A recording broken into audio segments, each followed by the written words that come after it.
Assalamualaikum warahmatullahi wabarakatuh. Perkenalkan, nama saya Khairunisa dari Program Studi Ekonomi Syariah semester 4, kelas B. Di video ini, saya akan menjelaskan tentang pengertian aspek hukum di bidang ekonomi. Tujuan pembuatan video ini untuk memenuhi tugas mata kuliah aspek hukum dalam ekonomi oleh dosen pengampu Syaifuddin Syuri, MEI. Oke, langsung saja pada materi pertama, yaitu pengertian hukum. Hukum adalah sistem yang terpenting dalam pelaksanaan atas rangkaian kekuasaan, kelembagaan dari bentuk penyalahgunaan kekuasaan dalam bidang politik, ekonomi, dan masyarakat dalam berbagai cara dan bertindak sebagai perantara utama dalam hubungan sosial antar masyarakat terhadap kriminalisasi dalam hukum pidana, dan juga hukum pidana yang berupayakan cara negara dapat menuntut pelaku dalam konstitusi hukum menyediakan kerangka kerja bagi penciptaan hukum, perlindungan hak asasi manusia, dan memperluas kekuasaan politik serta cara perwakilan di mana mereka yang akan dipilih. Untuk pengertian hukum ini, ada beberapa para ahli yang berpendapat. Salah satunya yaitu Van Kant. Menurut Van Kant, hukum ialah keseluruhan peraturan hidup yang bersifat memaksa untuk melindungi kepentingan manusia di dalam masyarakat. Peraturan dalam menjalankan kehidupan diperlukan untuk melindungi kepentingan dengan tertib. Materi yang kedua yaitu tujuan dan sumber hukum. Pertama, tujuan hukum. Sama halnya dengan pengertian hukum, banyak teori atau pendapat yang mengenai tujuan hukum. Salah satunya yaitu Profesor Subekti SH berpendapat tujuan hukum itu yaitu mencapai kemakmuran dan kesejahteraan rakyatnya dengan cara menyelenggarakan keadilan. Keadilan itu menuntut bahwa dalam keadaan yang sama, tiap orang pendapat bagian yang sama pula. Pada umumnya, hukum ditujukan untuk mendapatkan keadilan, menjamin adanya kepastian hukum dalam masyarakat, serta mendapatkan kemanfaatan atas dibentuknya hukum tersebut. Selain itu, menjaga dan mencegah agar tiap orang tidak menjadi hakim atas dirinya sendiri. Tidak main hakim sendiri maksudnya. Namun, tiap perkara harus diputuskan oleh hakim berdasarkan dengan ketentuan yang sedang berlaku.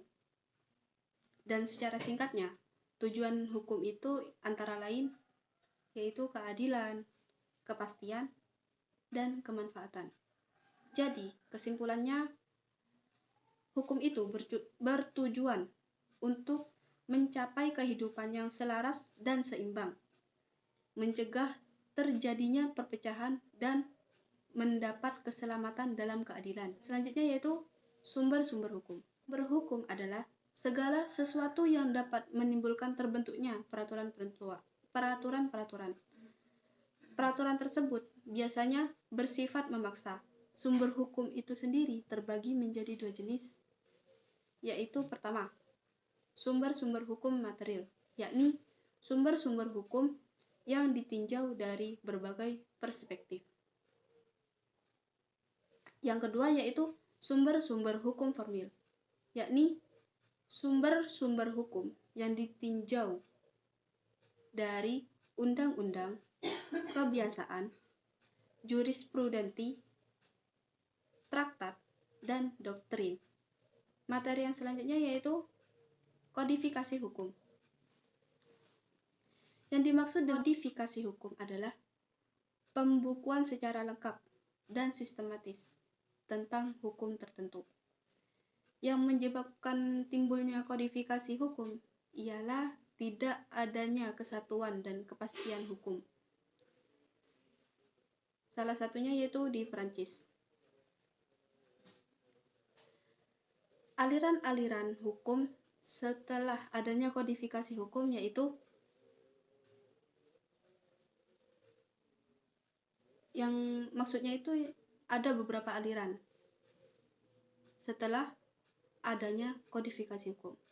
Nah, aliran yang pertama yaitu aliran legisme, yang mana aliran itu berpendapat bahwa hukum adalah undang-undang dan di luar undang-undang tidak ada hukum. Aliran yang kedua, aliran Frey-Rechtslehre yang berpendapat bahwa hukum terdapat di dalam masyarakat. Aliran yang ketiga yaitu aliran Rechtfinding, yang mana aliran itu berpendapat bahwa hukum terdapat dalam undang-undang yang diselarakan dengan hukum yang ada di dalam masyarakat. Kodifikasi hukum di Prancis ini dianggap suatu karya besar dan dianggap memberi manfaat yang besar pula, sehingga diikuti oleh negara-negara lain. Maksud dan tujuan diadakannya kodifikasi hukum yang di Prancis itu adalah untuk mendapatkan kesatuan dan kepastian hukum. Yang dihasilkan dari kodifikasi tersebut ialah Kode Civil Prancis atau Kode Napoleon. Aliran hukum yang timbul karena kodifikasi adalah aliran legisme. Sedangkan kodifikasi hukum di Indonesia yaitu antara lain KUHP, KUH Perdata, KUHD, dan KUHAP. Seperti itu.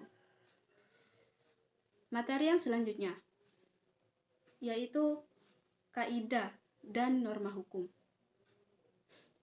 Kaidah hukum adalah peraturan yang dibuat atau yang dipositifkan secara resmi oleh penguasa masyarakat atau penguasa negara, mengikat setiap orang dan berlakunya dapat dipaksakan oleh aparat masyarakat atau aparat negara, sehingga berlakunya kaidah hukum dapat dipertahankan. Kaidah hukum itu ditujukan kepada sikap lahir manusia atau perbuatan nyata yang dilakukan manusia. Dan kaidah hukum itu tidak mempersoalkan apakah sikap batin seseorang itu baik atau buruk. Yang diperhatikannya adalah bagaimana perbuatan lahiriah orang itu. Menurut sifatnya, kaidah hukum itu terbagi menjadi dua. Yang pertama, hukum yang imperatif. Maksudnya, kaidah hukum itu bersifat a priori, harus ditaati, bersifat mengikat dan memaksa. Dan yang kedua, hukum yang fakultatif. Maksudnya ialah hukum itu tidak secara a priori mengikat, kaidah fakultatif bersifat sebagai pelengkap. Yang kedua yaitu norma. Norma di sini ada 4 macam. Yang pertama, norma agama. Norma agama itu ialah peraturan hidup yang berisi pengertian-pengertian, perintah-perintah, larangan-larangan, dan anjuran-anjuran yang berasal dari Tuhan, yang merupakan tuntunan hidup ke arah atau jalan yang benar. Yang kedua yaitu norma kesusilaan, adalah peraturan hidup yang dianggap sebagai suara hati. Peraturan ini berisi suara batin yang diakui oleh sebagian orang sebagai pedoman dalam sikap dan perbuatannya. Yang ketiga yaitu norma kesopanan, yang mana norma kesopanan itu adalah peraturan hidup yang muncul dari hubungan sosial antar individu. Tiap golongan masyarakat tertentu dapat menetapkan peraturan tertentu mengenai kesopanan. Jadi, baik itu setiap kelompok atau di dalam golongan masyarakat tersebut bisa menciptakan norma kesopanan itu tersendiri, gak harus sama. Dan yang terakhir, norma hukum. Norma hukum adalah peraturan-peraturan hidup yang diakui oleh negara dan harus dilaksanakan di tiap-tiap daerah dan negara tersebut. Dapat diartikan bahwa norma hukum ini mengikat tiap warga negara dalam wilayah negara tersebut. Materi yang selanjutnya yaitu subjek dan objek hukum.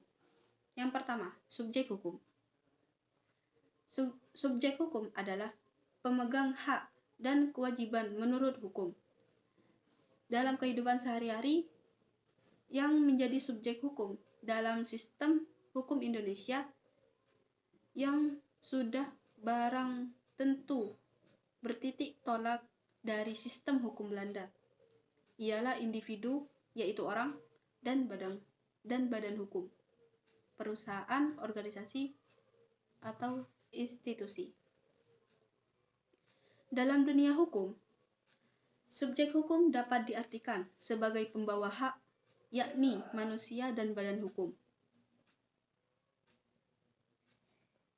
Yang pertama, yakni manusia.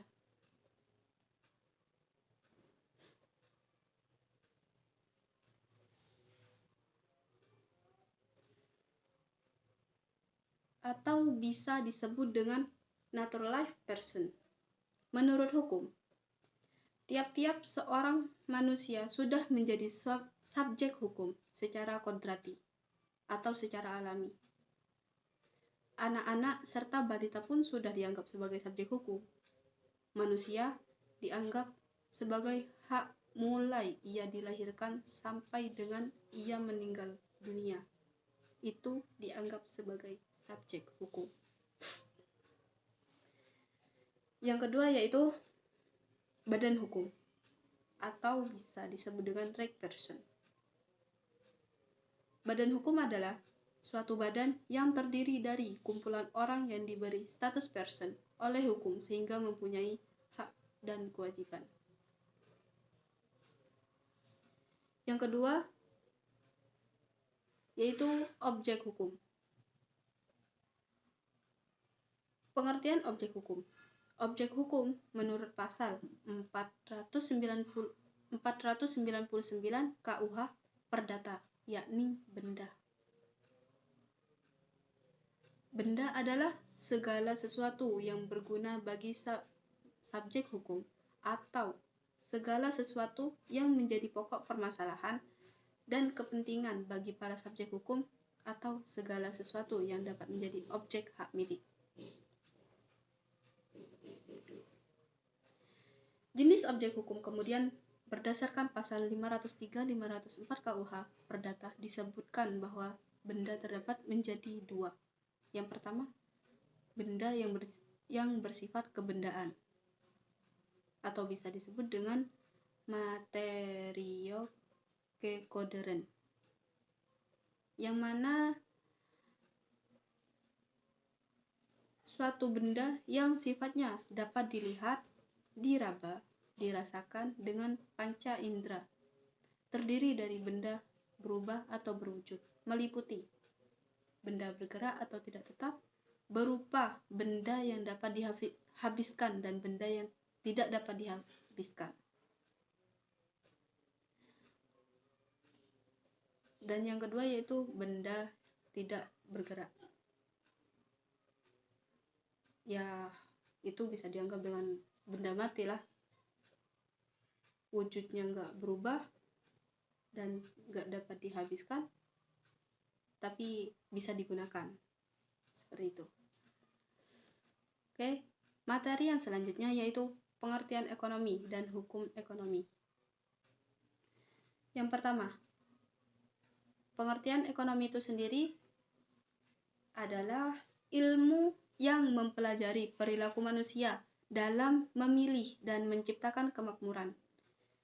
Inti masalah ekonomi adalah adanya ketidakseimbangan antara kebutuhan manusia yang tidak terbatas dengan alat pemuas kebutuhan yang jumlahnya terbatas. Hukum ekonomi. Hukum ekonomi adalah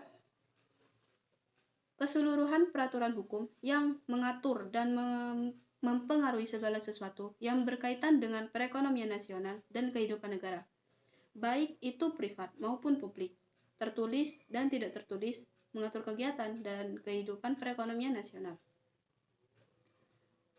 Hukum ekonomi terbagi menjadi dua, yaitu hukum ekonomi pembangunan, yaitu seluruh peraturan dan pemikiran hukum mengenai cara-cara peningkatan dan pengembangan kehidupan ekonomi, misal hukum perusahaan dan hukum penanaman modal. Yang kedua yaitu hukum ekonomi sosial, yakni seluruh peraturan dan pemikiran hukum mengenai cara-cara pembagian hasil pembangunan ekonomi secara adil dan merata, sesuai dengan hak asasi manusia, misal hukum pemburuan dan hukum perumahan. Tujuan dan sumber hukum ekonomi. Tujuan ekonomi yaitu bertujuan untuk menjamin kepastian hukum dalam masyarakat, dan hukum juga harus dilandasi oleh keadilan, asas keadilan dalam masyarakat. Sumber ekonomi itu terbagi menjadi dua. Yang pertama, sumber hukum material. Sumber hukum material ini dapat ditinjau dari berbagai sudut, seperti ekonomi, sosiologi, sejarah, dan filsafat. Contoh, seorang ekonom mengatakan bahwa kebutuhan ekonomi masyarakat adalah penyebab hukum. Yang kedua yaitu sumber hukum formil. Ada beberapa yang merupakan sumber hukum formil, yaitu hukum regulasi. Ini adalah hukum nasional dengan kekuatan hukum mengikat yang dipegang dan dipertahankan oleh penguasa negara. Kebiasaan universal. Ini adalah perilaku manusia yang masih diulang dengan cara yang sama. Yang ketiga yaitu keputusan hakim, legal trial. Jelas dari ketentuan pasal 22A dan B, hakim berhak merumuskan aturannya sendiri untuk menyelesaikan perkara. Yang keempat yaitu perjanjian. Yang kelima, pendapat lulusan hukum teori. Yang keenam yaitu kodifikasi hukum.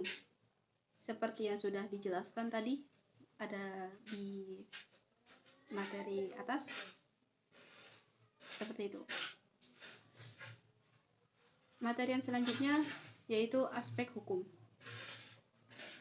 Ditinjau dari istilah, aspek hukum ekonomi dapat dijelaskan sebagai berikut. Kata aspek dalam Kamus Besar Bahasa Inggris, aspek yang artinya letak, sudut pemandangan. Kata hukum dalam arti bebas adalah peraturan atau undang-undang. Bagaimana aspek hukum pada kegiatan ekonomi pada umumnya? Berikut ini akan disajikan beberapa pendapat ahli tentang istilah hukum, yaitu salah satunya, dan saya tidak akan menjelaskan semuanya karena pada intinya pengertian aspek hukum itu sendiri sama, cuman beda pendapat. Yaitu salah satu pendapat ahli yang berpendapat dari pengertian aspek hukum itu sendiri, yaitu Wirjo Prodjodikoro, berpendapat adalah hukum adalah rangkaian peraturan-peraturan mengenai tingkah laku orang-orang sebagai anggota suatu masyarakat yang bertujuan mengadakan tata tertib di antara anggota-anggota masyarakat itu. Nah, seperti itu. Yang selanjutnya yaitu aspek hukum kegiatan ekonomi di Indonesia. Sejarah menunjukkan bahwa pertumbuhan perekonomian Indonesia dimulai pada zaman kolonial. Pada zaman penjajahan, perekonomian sengaja dirancang khusus untuk memenuhi kebutuhan Belanda yang berorientasi pada ekspor hasil agraris ke Eropa. sehingga subsektor perekonomian yang ada pada waktu itu disiapkan sebagai faktor pendorong, penyangga, dan penunjang kegiatan dan sasaran ekspor tersebut. Kita simpulkan bahwa pada zaman penjajahan kegiatan ekonomi rakyat ditentukan oleh kepentingan pengusaha. Berarti segala kegiatan ekonomi itu ditentukan oleh kepentingan penguasa. Misal penguasa di sini itu bisa juga disebut dengan raja. Kalau pada zaman penjajahan dulu, pola ekonomi rakyat ditentukan oleh berbagai perangkat hukum yang sengaja diciptakan untuk itu, antara lain yang pertama yaitu peraturan tentang sistem tanam paksa di Jawa dan Madura. Ini pola ekonomi rakyat pada zaman penjajahan maksudnya. Yang kedua, peraturan tentang budidaya tebu. Yang ketiga, peraturan tentang konsep perkebunan untuk tanaman ekspor. Yang terakhir, peraturan tentang pola industri karet. Nah, perubahan mendasar baru tampak pada tahun 1967 dengan diundangkannya UU Undang-Undang Penanaman Modal Asing yang akhirnya mampu mempengaruhi hukum perusahaan yang tidak pernah tersentuh sebelumnya. Oke. Sekian itu penjelasan dari saya terkait pengertian hukum di bidang ekonomi. Oke, kurang lebihnya mohon maaf. Terima kasih. Wassalamualaikum warahmatullahi wabarakatuh.